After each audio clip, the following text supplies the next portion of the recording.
Hello, everyone.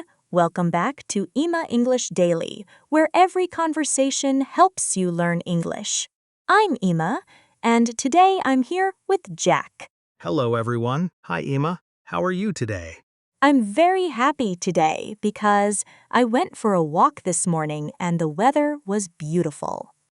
What about you, Jack? I'm okay, but I feel a little tired because I stayed up late last night watching an English movie with subtitles. That is actually good practice because reading English subtitles can help you learn new words and improve listening skills.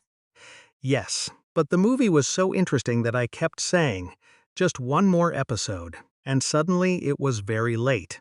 That happens to many people. But today we have an important topic because we are going to talk about training your brain to think in English. Thinking in English sounds difficult to me because I usually think in my own language first and then translate everything into English.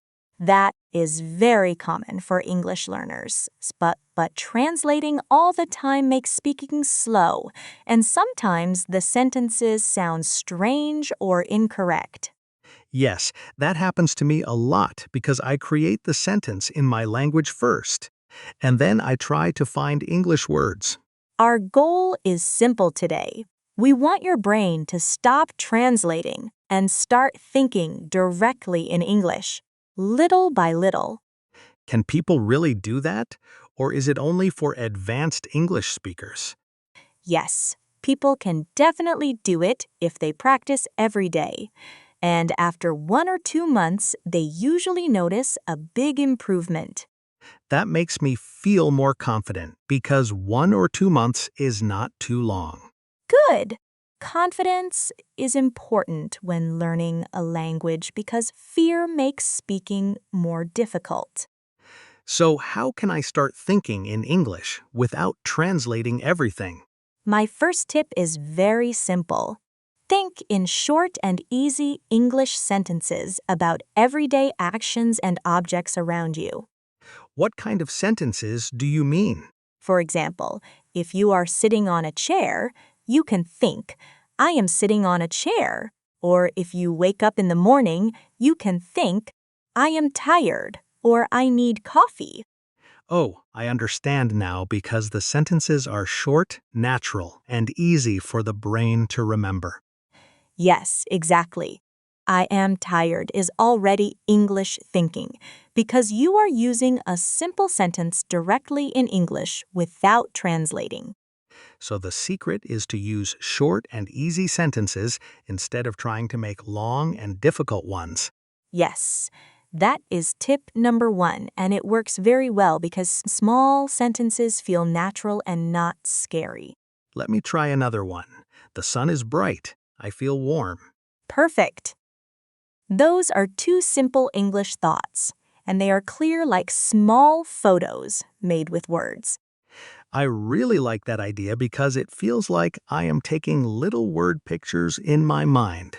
Exactly. And you can practice this anywhere, like on the bus, in the park, at home, or while walking outside. Okay, on the bus, I can think the bus is crowded. Some people are standing. I have a seat, so I am lucky today. That is Jack. Your English thoughts already sound more natural and comfortable. Maybe I am becoming an English poet now. Yes, a poet who writes small English sentences while riding the bus. This is actually fun, and it feels much easier than translating big sentences in my head. That is because your brain learns better step by step, one small sentence at a time. Okay, I understand tip number 1. So what is tip number 2? Tip number 2 is input, which means putting English into your brain by listening and reading every day. So listening to this podcast right now is also input practice for English learners. Exactly. Podcasts, songs, movies, simple books, and even children's stories are all good kinds of English input. I like children's books because the pictures help me understand the story, and the language is simple. That is why they are perfect for beginners, because the words are clear, easy, and useful for daily life. So the more I listen to English and read English, the more normal English starts to feel inside my brain. Yes, your brain slowly becomes familiar with English, just like learning the words of a song after hearing it many times. That is a great example because music stays in the brain naturally. Exactly. And there is another useful practice called shadowing.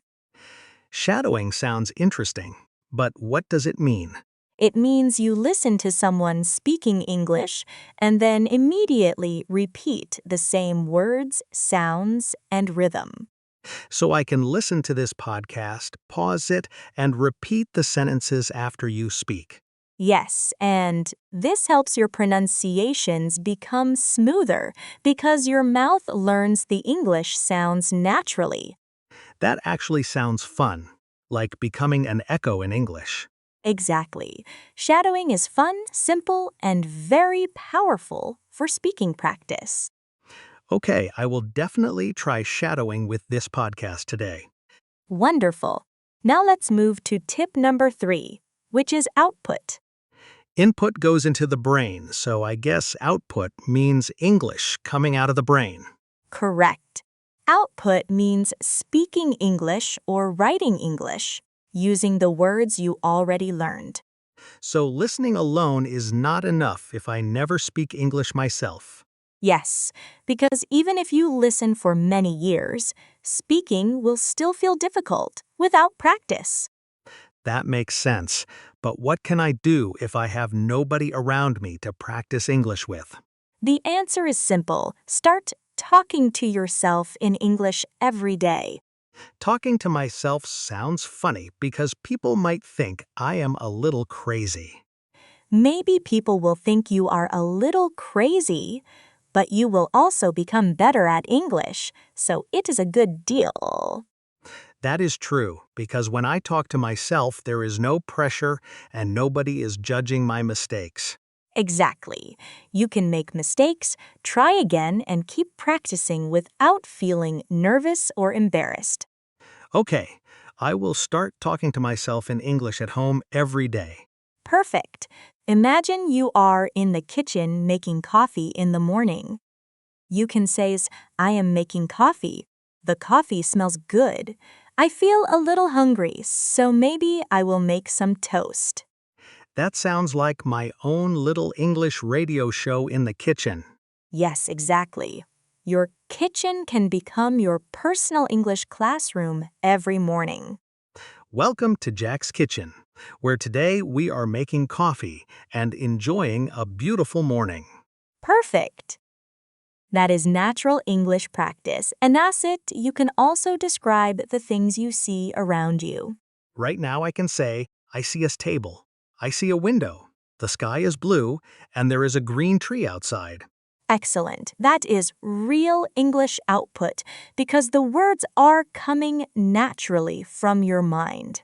When I practice this way, English feels easier and less stressful. That is because you do not need perfect grammar all the time. You only need to practice speaking and expressing your thoughts. So my brain becomes stronger every time I try to use English, even if I make mistakes. Exactly. Practice is what trains your brain and makes English feel more comfortable over time. I really like that idea because comfortable English sounds more realistic than perfect English. Yes, the goal is not perfect English. The goal is comfortable English that you can use naturally in daily life.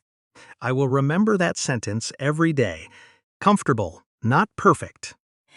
Good, because confidence grows when you focus on communication instead of perfection. Is speaking the only kind of output, or is there another way to practice too? There is another great method, and that is writing in English every day. What kind of writing should beginners do? You can keep a small diary or write short notes about your day using simple sentences. So I can write things like, "Today I went to the shop. I bought bread, and the bread was very fresh." Exactly.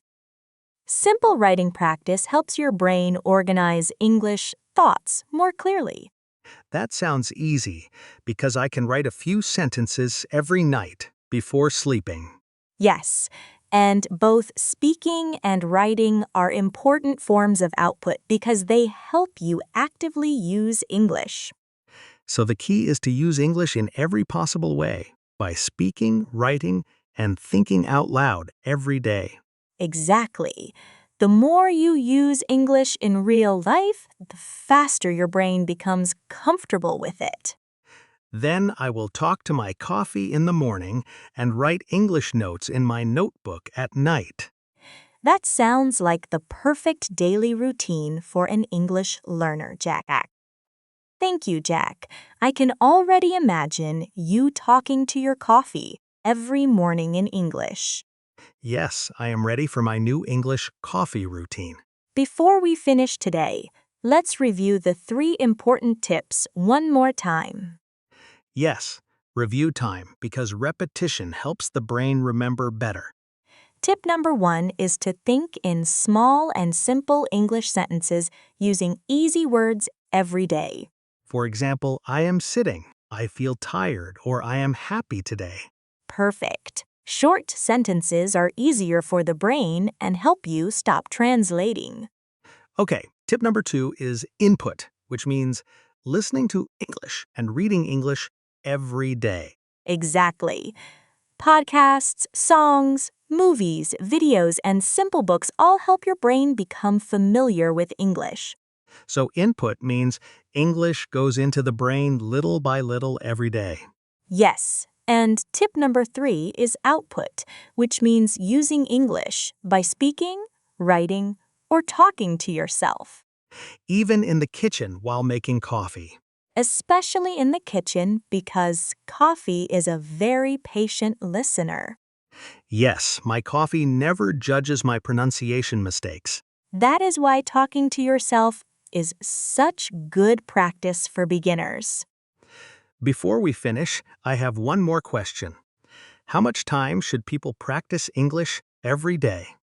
Many people think they need 2 or 3 hours every day, but actually, a small amount of daily practice is enough.